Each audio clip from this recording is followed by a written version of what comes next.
Alhamdulillahilladzi hadana lihada wa ma kunna linahtadiya laula an hadanallah.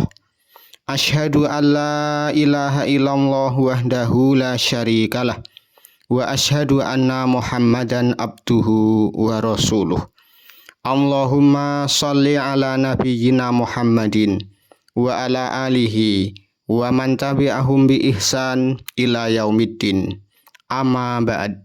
Faya ibadallah, usikum wa nafsi bitaqwallah, faqad fazal muttaqun. Qala ta'ala, ya ayyuhalladzina amanu taqullah haqqa tuqatih wa la tamutunna illa wa antum muslimun. Jamaah Jumaah rahimakumullah. Puji syukur mugi tansah kunjuk dumateng Allah Subhanahu wa taala ingkang tansah paring rahmat lan ugi taufik dumateng kula lan panjenengan. Satemah ing siang punika kula lan panjenengan saged pinanggih wonten majelis ingkang minulya kanthi kebaing kawilujengan. Sholawat ugi salam mugi tansah katetepaken dumateng Nabi Agung Muhammad sallallahu alaihi wasallam ingkang tansah kula lan panjenengan tenggo syafaatipun wonten dinten akhir. Wonten ing kalodhangan khutbah siang punika, khatib wasiat sumangga tansah ningkataken takwa dumateng Allah kanthi nindakaken dawuhipun lan nebihi awisanipun. Mugi kanthi takwa Allah tansah paring kamulyan panggesangan ing donya ngantos dumugi akhirat. Jamaah Jumaah rahimakumullah. Wonten ing kalodhangan ingkang minulya menika, kula lan panjenengan sami dipun emutaken bilih wulan Muharram punika sanes gantosipun taun Hijriah kemawon. Nanging wekdal menika wekdal ingkang kebak berkah lan kaistimewaan. Wonten tigang kautaman wulan Muharram ingkang wigatos kula lan panjenengan gatosaken.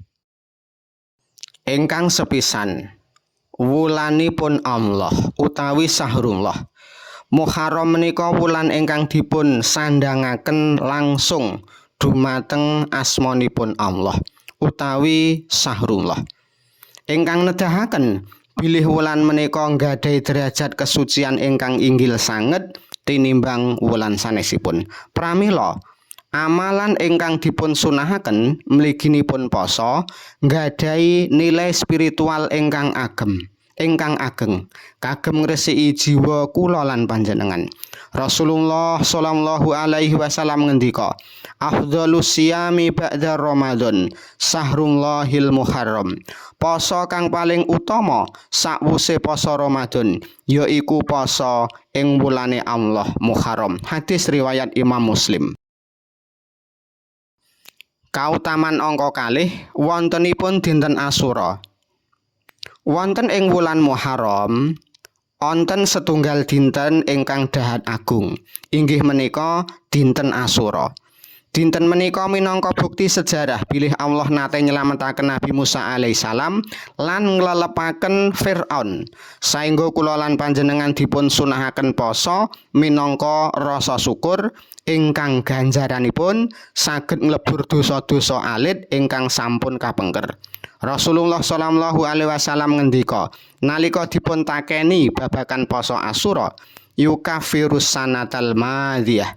Poso Asyura iku bakal mbusak dosa setahun kang wis kapungkur. Hadis riwayat Muslim. Kautaman ingkang angka 3, wulan ingkang dipulmulyakaken utawi Ashurul Hurum. Muharram kalebet setunggal saking sekawan wulan suci utawi Ashurul Hurum. Tegesipun wulan ingkang dipun larang nindakaken peperangan lan dolim. Saben amal kesaenan ingkang kula lan panjenengan lampahi bakal dipun tikelaken ganjaranipun.